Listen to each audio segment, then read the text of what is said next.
Okay, I am going to be teaching 1/3 of the last things that we need to learn today in this class, and then 1/3 of it in the next class, and 1/3 of it in the next class. There's going to be 3 videos. So this is the first of 3 videos recorded today, which is Tuesday the... What day is it anyway? The 17th. Okay, so here we go. Would you please write this down? F of g of 2. What would you need to know to be able to answer it? F of x and g of x. Those would be pretty easy. All right, so if f of x is x squared minus 7, and g of x is square root of 6 minus x, I'd like you to figure out what f of g of 2 is.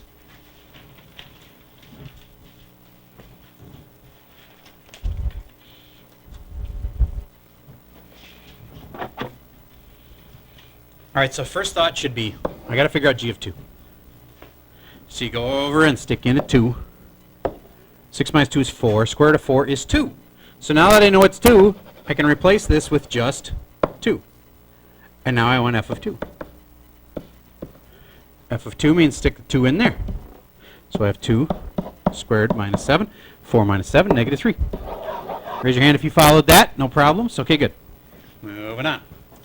Decomposition.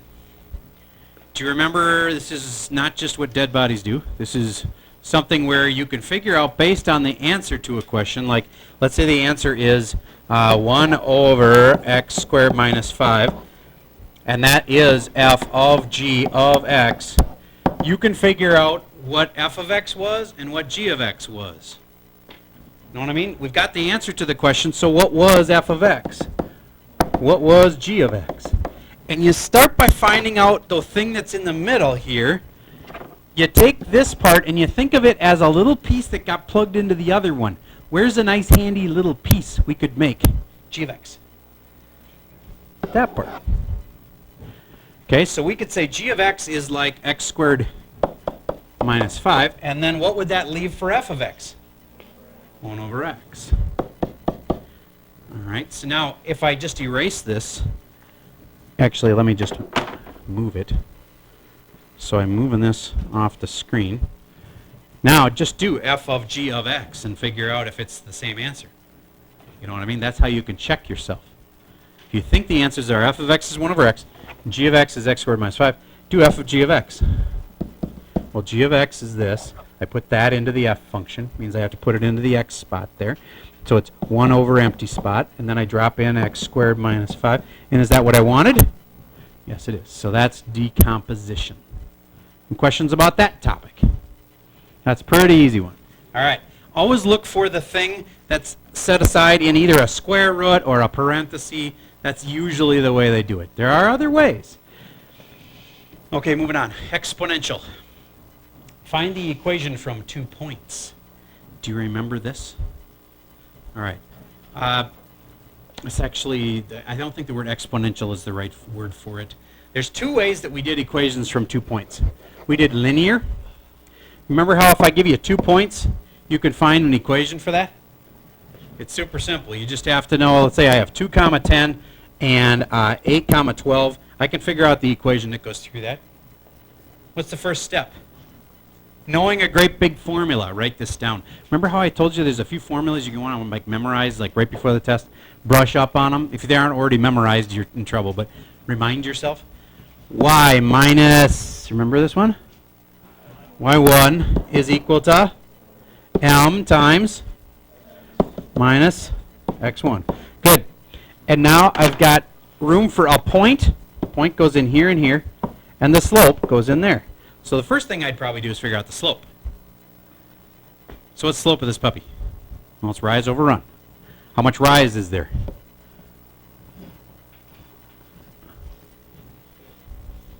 Six. How much run is there? 2. Great. The x's are the rise or the y's. Oh, wait a minute. I did that wrong. It wasn't 6. Here's the y. Here's the y. You know what's messing me up is that I didn't graph this to scale. Otherwise, it'd be a lot easier. Do you get that the rise here is the y's? So how much rise is there? 2. The run is the x's. How much did it run? 6. That's the 6. Okay. So I'll put boxes around those. All right, so rise over run would be 2 over 6, which would be 1/3. Can you just do that by going like this? 12 minus 10 over 8 minus 2? Absolutely. If you know that little way of doing it. Is that what you're going to ask? Okay. Yep, that's a good way to do it. All right, so my slope's 1/3. And then I can pick either point, and both of them are all positive, and so it really doesn't matter. So I'll pick this point, 2, 10. So I'll put a 2 in for the x, and a 10 in for the y. Oops. Final answer. Y minus 10 equals 1/3 of x minus 2. I'm going to try it again and give you 2 points. I want you to try this yourself. Ready? 2 comma 6 and -4 comma 10. Tell me the equation for that line.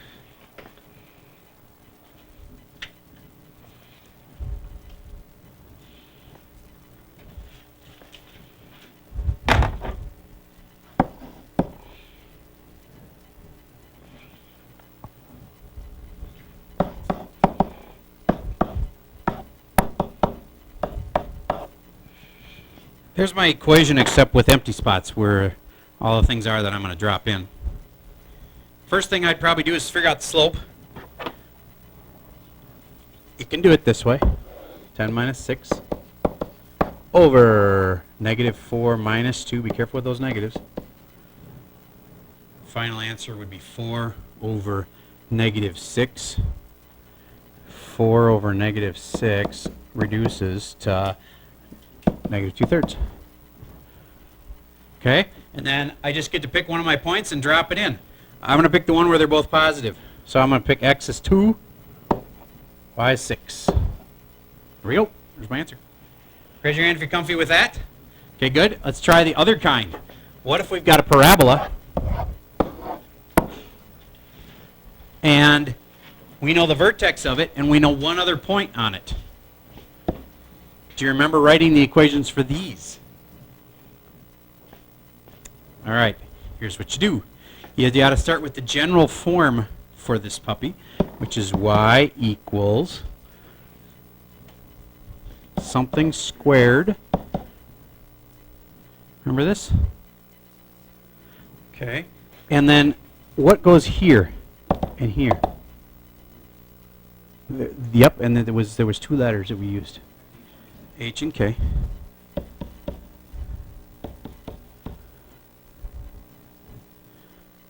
And that's where the vertex goes. And let's just assume that there's no stretch factor, because if there is, it gets complicated. If I put a there for a stretch factor, you know what I'm talking about? We can figure out the stretch factor. Maybe I should do one, because I don't want you to get hurt on the final if I didn't show you that kind. All right, so there's your general form. Y equals A, x plus h quantity squared, plus k. Another thing for your top 10 list of formulas to know for the big final. You making that list somewhere? I hope you are. Maybe you're putting stars by it in your notes or something, but that's the kind of thing you're going to want right before the final. What should I study right before the final? That'd be smart. Okay, so now, how do I use it? Well, that's the vertex, so I'm going to drop that in. So we've got to know what this point is. Let's say it's at the spot 4, 3.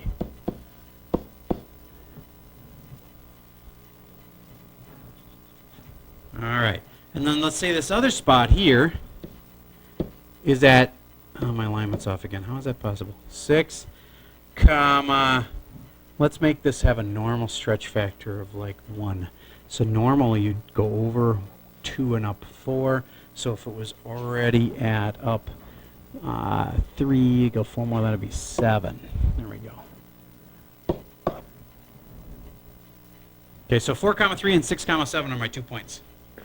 I plug the vertex one in here for, wait a minute, x doesn't, yeah, x does go there, sorry. 4 and 3, and now be careful. Is there either one of these that I need to be like making the opposite of itself? Yeah, that one on the inside. So it should be a -4 because it's always counterintuitive on the inside. Okay, now the other point that we stick in. Any other point? Well, we're using this one, 6 comma 7. So x is 6, y is 7. So now my little equation reads 7 equals a 6 minus 4 squared plus 3. That looks like I could just solve it for a, doesn't it? So that's going to be fairly simple to do. So we're just going to go 7 equals a times 6 minus 4 is 2. 2 squared is 4 plus 3. Then I subtract 3 from both sides to get 4 equals a times 4. So what's a equal to? 1. That's what I was trying to do. I was trying to make an equation that would have a stretch factor of 1. Okay, so now I go back to this original thing that you have hopefully memorized. A, x plus h squared plus k. And actually, I think some people put a minus h in this general form right there because it's always counterintuitive, you know, so that'll remind you. Anyway, now I'm going to drop in a is 1, so 1 goes here. And then I put in my h and my k, which I know already from my starting the problem that it's 4 and 3, so x is 4 and the y is 3. So my final answer is y equals 1 times x minus 4 squared plus 3. There is my equation of my parabola if I was given 2 points. It's just like the other kind. You got 2 points, you know what to do with them, you stick them in the right spots and you'll have the equation. You'll have the answer. But you got to know this starting equation. One last time. Y equals a times x. Know what comes next? Probably smart to say minus h squared plus, what does it end with?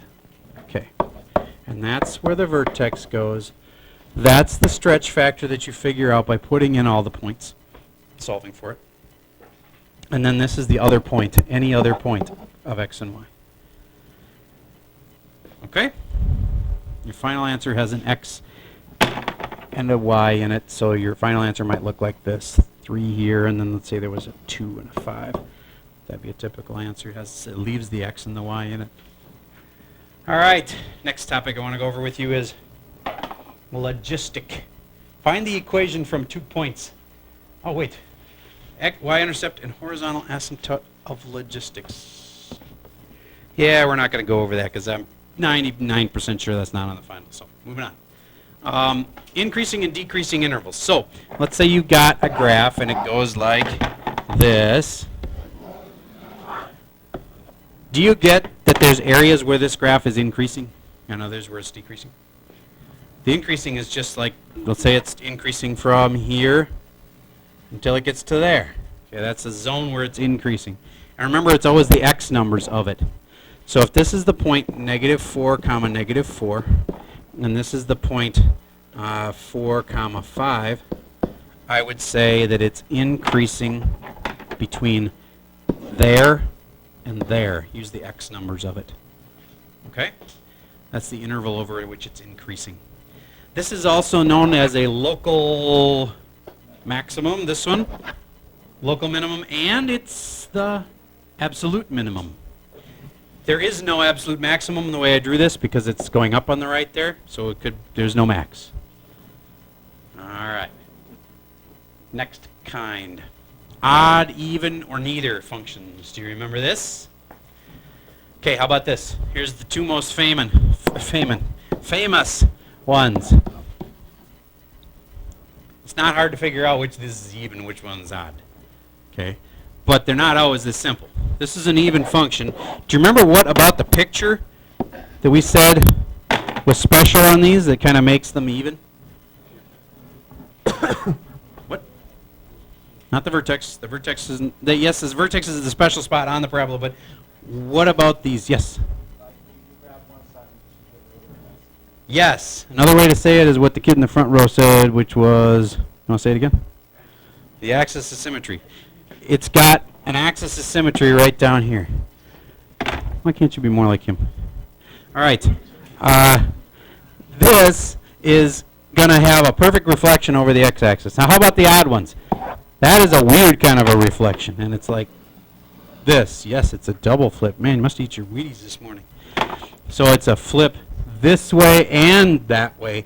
So like at first, if I took this side here and I flipped it over across this, it would go like that. And then if I flip it up, down, and it would go back down here.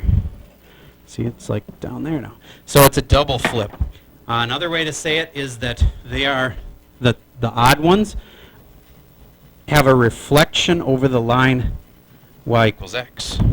No, wait a minute, that's, let me see if that's right or not.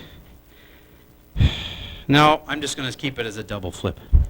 All right, so let's say that the book had one like this and it asked you, finish the function over here so that it is an even function. Would you sketch for me what it should look like? If you really get what even functions are, you should be able to finish the left side of the function if this is even. Did you say that? Good. Then finish it if it's supposed to be odd. What should it look like?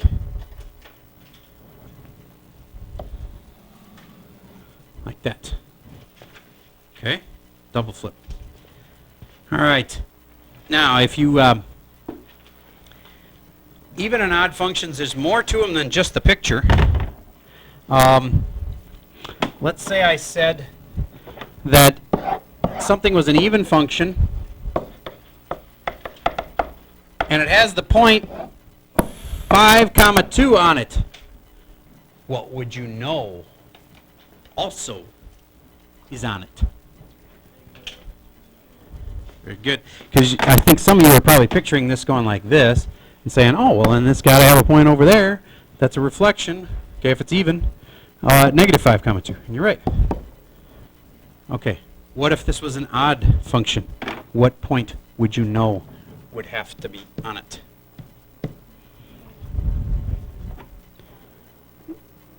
And then it would end up going like that, kind of. And it would be a spot down here where it would be negative 5, negative 2. Get that? Okay. This is as much as I'm going to talk about even and odd functions. There's more stuff to know, but I want to get done with this thing. Horizontal and vertical asymptotes. All right. So if you're looking at a graph, of course, the horizontal ones are the ones that go like the horizon, right? And the vertical ones are the ones that go up and down like this. Okay, but how do you get them off of a equation? Let's say I have an equation that's y equals x squared over x plus 4, x minus 3. The verticals come from VD. You know what I'm talking about? Verticals come from the denominator. The vertical asymptotes. So what are the vertical asymptotes in this case? X equals 3 and x equals negative 4. Good. Those are my verticals. How about the horizontals? Bob tells you these. Bigger on bottom, bigger on top, same on both. What's this one? Same on both. So same on both. In case you forgot those, again, a little thing you could review right before the test. Bigger on bottom means that the equation's degree is bigger on the bottom.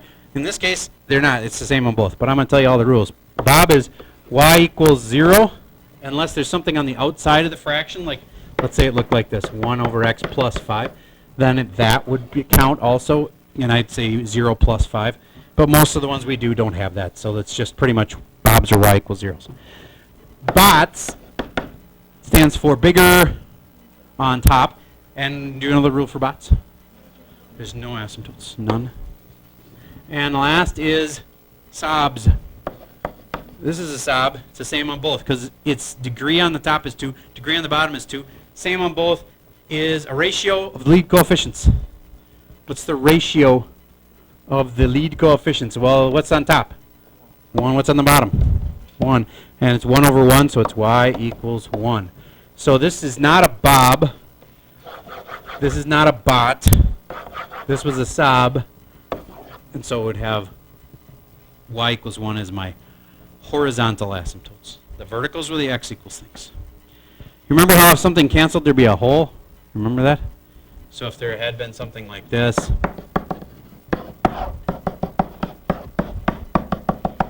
then you'd go, oh, that cancels that. And I have a hole at negative 3. Negative 3 comma what? Well, you stick the negative 3 into the equation. After this is canceled, it looks like y equals 1 over x minus 4. And you stick the negative 3 in there, and in this case, we'd have 1 over negative 7, or negative 1/7. It's the other part of the whole. So again, the first part comes from what makes this 0, negative 3. And the second part comes from, well, after we've canceled this, I stick the negative 3 into the remaining equation, and I get the other part. All right. I think I can cover one more thing in this session. Domain and range of inverses. All right. Do you remember if I've got a function, let's say I have a function, f of x is x squared plus 7, and I know its domain and its range, that if I find this guy's inverse, remember that's a symbol for inverse? If I find his inverse using that 3-step process, okay, I showed you that the other day. You want to watch the last video if you forgot that. You change this to a y, and then you switch the x and the y around, and then you solve for y, and then you take the square root of both sides. Then you have absolute value of y equals square root of x minus 7. Or x plus, no, minus 7. And then you do plus or minus to fix the square root thing. And okay, so I've done all of this and I have my inverse now. Well, the inverse shares the same domain and range. It's just that they get reversed. Wherever the red one's domain was, becomes the blue one's what? Range. And whatever the red one's range is, becomes the blue one's domain. Okay? So let's just do the domain and range on this. What's the domain on this? Is there anything that could crash this? No, so the domain is all reals. What's the range on this one? Well, I'd want to look at a picture. I'd think of it in terms of, all right, it's a parabola. It's been shifted up 7. Can you picture that? What's the range of this thing? From 7 to infinity. Can it be 7? Yes. So now, if I know the domain and range of the red one, I know the domain and range of the blue one, I just switch them. Domain of the blue one would be whatever the range was, 7 to infinity. And the range would be whatever the domain was, all reals. Does that help? Okay, hope you remembered a few things here. If you want to see the rest of what I'm going to be recording, you can watch them. I'll post them on YouTube. And that's it for this hour.